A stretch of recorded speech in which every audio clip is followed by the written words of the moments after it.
মোমবাতির আত্মকথা লিখে যেতে চাই, এর কত মর্ম ব্যথা বোঝার কেউ নাই। জ্বালিয়ে দিলে মোমের ভিতর সলতে, দিবানিশি সে থাকে শুধু জ্বলতে। বাতাসের ঝাপটায় মাঝে মাঝে শিখা দুলে, তবু সে নিজেকে পোড়ানোর চেষ্টা অবিরাম চলে। আলোর প্রয়োজন বিদ্যুতেও মেটে, মোমের স্নিগ্ধতা কি সে আলোতে ফোটে?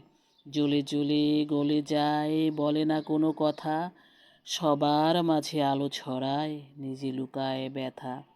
মোমবাতির গলনাঙ্কের আছে যে তার মাত্রা, জ্বলে পুড়ে নিঃশেষ হয় কঠিন সে যাত্রা।